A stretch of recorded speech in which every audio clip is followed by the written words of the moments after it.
Goodbye to monarchy. Goodbye to decency. Chancellor Kwasi considers lifting an EU-era cap on bankers' bonuses. And hello to the silly season. These are the interesting times.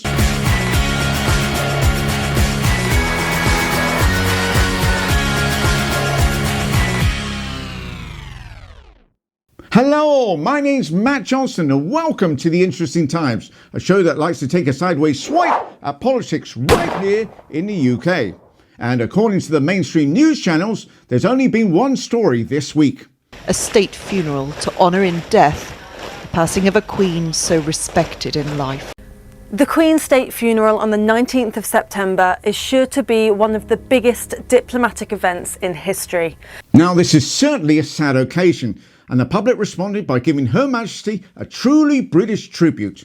We have the awkward family reunion, laid by members of the public who have been visiting today and yesterday. It's like they're selecting cheeses at Waitrose. They're getting angry at inanimate objects. And there's a passive-aggressive approach with the nearest and dearest. Here is the red, white and blue commemorating Queen Elizabeth's passing, lighting up the William Wallace Tower. South Ayrshire Council showing they haven't watched Braveheart. Or if they have, they haven't understood it. And William was named Prince of Wales on the 9th of September, 1 week before and several centuries after Owain Glyndŵr was forced out by an invading English army, and all the subsequent Welsh princes replaced with English ones. Although the Irish are quite happy with having a King Charles on the throne, bearing in mind what the last one did to Oliver Cromwell. And most importantly, the most British tribute of all, queuing. Lots and lots of lovely queuing. Look at them, having the time of their lives. Nothing more British than standing in line on a dark, cloudy day and doing your utmost to ignore those around you. And nothing more anti-British than jumping the queue, like all the MPs who thought, sod it, people hate us anyway. No election for 2 years, what the hell? And they weren't the only ones. Philip Schofield and Holly Willoughby also jumped the queue. Pretty shameful behaviour, as there have been people queuing for upwards of 12 hours. Still, that wasn't the biggest problem as far as GB News were concerned. The thing I'm most perturbed about is why Holly Willoughby's wearing a face mask. The real question has to be, with a face like that, why aren't you wearing one?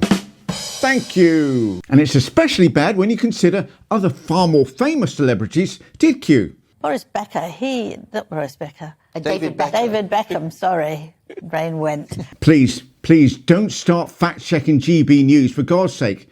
We'll be here all night. And initially, nobody recognised him. That's a bit embarrassing, isn't it? You should be able to recognise David Beckham. It's not like he's the Prime Minister. No, hard to identify, maybe minor royals. We're looking at the backs of their heads mostly. But I think we are now getting to the pointy end. Let's all just take a breath, relax, and imagine a world where when somebody says Liz Truss, you say, who? But you do have to be careful at these events. They don't let just anyone in, you know.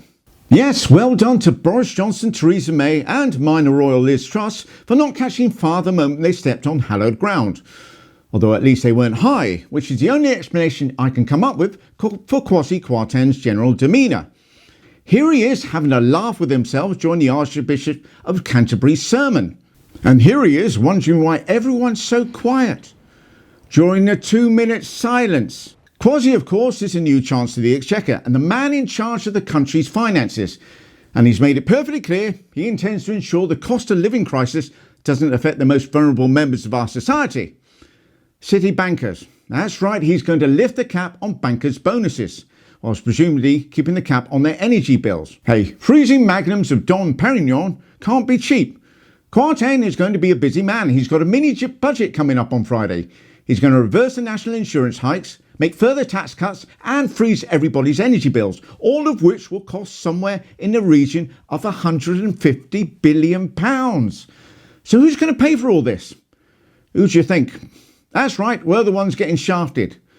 Not so much a fiscal event as a fist-all event. And finally, it's conference season. Lib Dems are having to postpone until next year as the conference clashed with the Queen's funeral.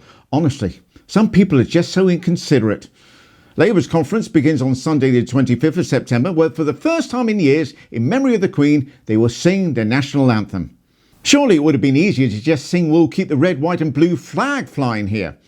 And of course, Conservatives start theirs on the 2nd of October in Birmingham. And please, whoever's putting this thing together for the Tories, remember to bring the applause sign. We are growing wheat more competitively than the Canadian prairies. We're producing more varieties of cheese than the French.